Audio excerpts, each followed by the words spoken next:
As you can see naman po mga kaplanet, na-cash out ko na po yung laman ng aking unverified GCash account. At saka kung gusto niyo pong malaman kung ano po yung ginawa ko dahil sobrang napakadali lamang po yung process nito. At saka bihira lang po yung mga nagtuturo nito sa YouTube. Kaya kung ako sa inyo, panoorin niyo po hanggang dulo yung aking video na ito para makatulong po sa inyo.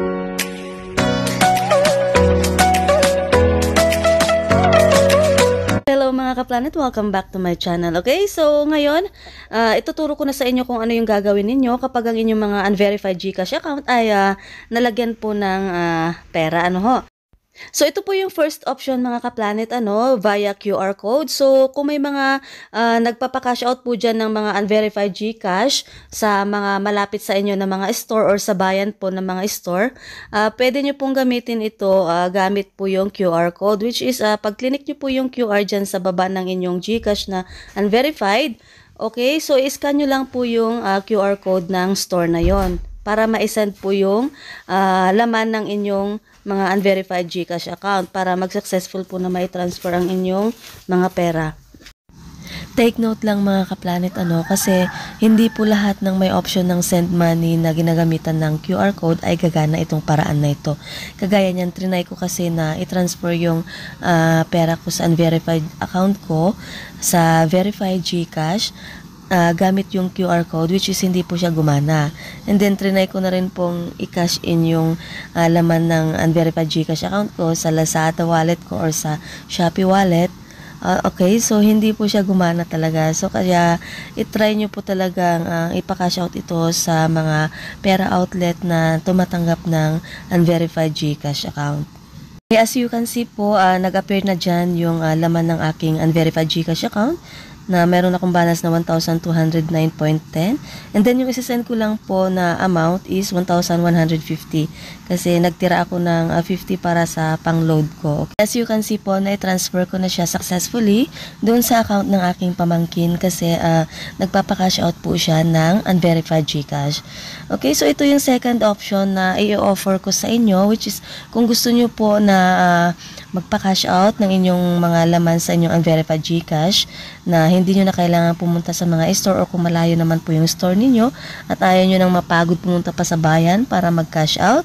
Okay, pwede nyo rin po akong i-private message sa aking Facebook page para matulungan ko po kayo. Itong panghuling option na ituturo ko sa inyo ay ito yung pinakamahalagang paraan para ma-cash out po ninyo ang mga laman ng inyong mga unverified GCash account. So ito yung sinasabi ko sa inyo na bihira lang ituro dito sa YouTube. Sana makatulong po sa inyo ito. Okay, punta lamang po kayo sa inyong mga Google Play Store at i-type ang Maya Business and then i-install po ninyo sa inyong mga cellphone at mag-create ng account. So take note po mga kaplanet na magkaiba po yung Maya sa Maya Business. Kung mayroon na po kayong Maya account, gumamit po kayo dapat ng ibang cellphone number dahil hindi po ina-accept yung number na ginamit po ninyo sa pag-register sa Maya. Okay, magkaiba po yung Maya Business sa Maya account. So, kailangan bagong number po ang i-register po ninyo dito. Okay, pag-click nyo po ng register, bali, fill upan nyo lamang po yung mga information na hinihingi dyan hanggang sa matapos po yung process ng registration.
Okay, kapag successful na po yung inyong registration dito sa pag-create ninyo ng account dito sa Maya Business, pwede na po kayong mag-login dito sa inyong mga account.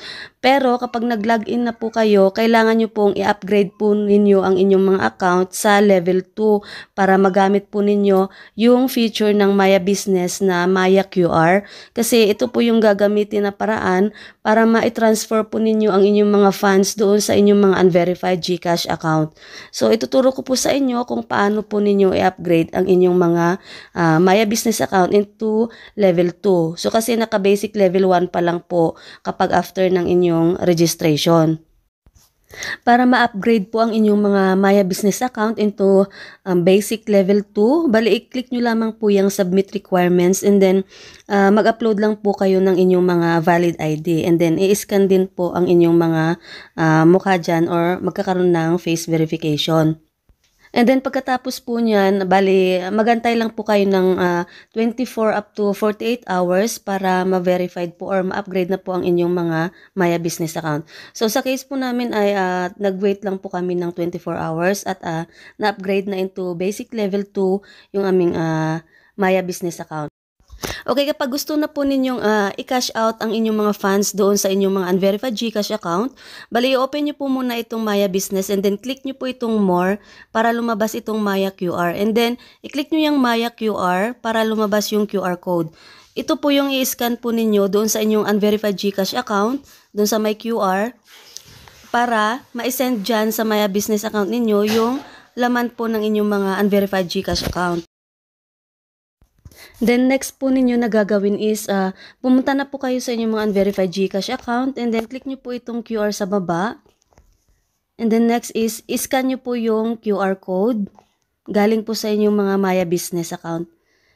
Okay, kapag na-scan na yan, magpo-proceed na siya dyan para mailagay po ninyo yung amount na itatransfer po ninyo dyan. So actually, itong Maya Business lang po ang nasubukan ko na pwedeng ma-transfer yung laman ng unverified GCash kasi trinay ko po sa iba na may QR code na send money, hindi po siya nag-e-effect po, hindi siya pwede. Hindi siya pwede sa ibang QR code na option kasi ang lumalabas doon kailangan fully verified daw yung GCash account para magamit yung feature na yon. So ito yung Maya Business lang yung na-try ko na pwede siya. Bali, 1,150 lang yung gusto kong i-cash out dyan kasi yung natirang 59, bali pang personal load ko na siya. Kasi kapag unverified GCash account ka, pwede naman pong makabay ng load doon sa unverified GCash account. Okay, so ayan, lumabas na yung aking GCash balance na 1,209.10. And then, click nyo lang po yung pay para ma-transfer na yung funds na yan doon sa Maya Business account na yun gamit yung QR code. Okay, so ayan, na-send ko na. Okay, bali na-receive na po ng Maya Business yung aking sinend na 1,150. And then next, para ma-cash out ito, kailangang isend po ito doon sa verified na Maya account. From Maya account, isesend naman ito papuntang GCash. Kailangan verified din po yung GCash na pagsindan. Isesend po muna natin ito sa verified Maya account. Bali, kapag na-click nyo po yung send money, ilagay nyo po yung amount na gusto ninyong isend. And then yung verified na cellphone number ng Maya account. And then click nyo lamang po yung next. Kung mapapansin po ninyo, wala pong option dyan kung saan po ninyo isesend yung inyong mga pera, wala dyan yung option na GCash. Kaya automatically, ma-isesend po yan sa verified Maya account. Okay, from Maya Business, na-transfer na po dito sa verified Maya account yung 1,150 na laman ng unverified GCash account ko. Okay, hindi ko na po ito pinakash out kasi may binayaran po ako online. Kaya hindi na po magre-reflect dito sa balance. Kung gusto nyo naman pong ilipat yung laman ng inyong mga verified Maya account sa GCash, bali i-click nyo lamang po yung bank transfer and then hanapin po ninyo yung GCash dyan. So yung GCash dyan, bali ang nakalagay dyan na pangalan niya is G-Exchange Incorporated. Okay, so yan po yung GCash. Ilagay nyo lamang po yung amount na gusto ninyong isend and then yung account details. Yung account details, ito yung account number ng GCash account. Ito yung cellphone number na nakaregister dun sa verified GCash account. And then yung account name, yung full name na nailagay ninyo doon sa inyong mga verified GCash account. Okay, yun lamang po yung mga paraan para ma-cash out po ninyo yung mga funds na nandoon sa inyong mga unverified GCash account. Okay, kung nahirapan naman po kayo na sundin yung mga steps na tinuro ko at ayaw nyo na pong mapagod pa para pumunta dun sa bayan at maghanap ng mga tindahan na nagpapa-cash out ng unverified GCash account, or wala po kayong mga valid ID na pwede ninyong isubmit para makapag-open ng Maya Business, i-message nyo na lamang po ako sa aking FB page kung gusto nyo na pong magpa-cash out agad-agad para ma-receive nyo na po yung mga funds ninyo sa inyong mga unverified GCash account. So, kasama ko naman po dito sa bahay yung pamangkin ko na nagpapa-cash out ng mga unverified GCash account. Okay, mayroon lamang po siyang minimal fee kapag nagpa-process po kayo sa amin. Okay, hanggang dito na lamang po ang video ko na ito, at kung sa tingin ninyo ay nakatulong ito sa inyo, huwag kalimutang i-share sa inyong mga friends, i-like ang video na ito, mag-subscribe sa aking YouTube channel at i-hit ang notification bell para lagi po kayong updated sa aking mga upcoming video uploads. Okay, so thank you so much for watching everyone. See you on my next video. Bye!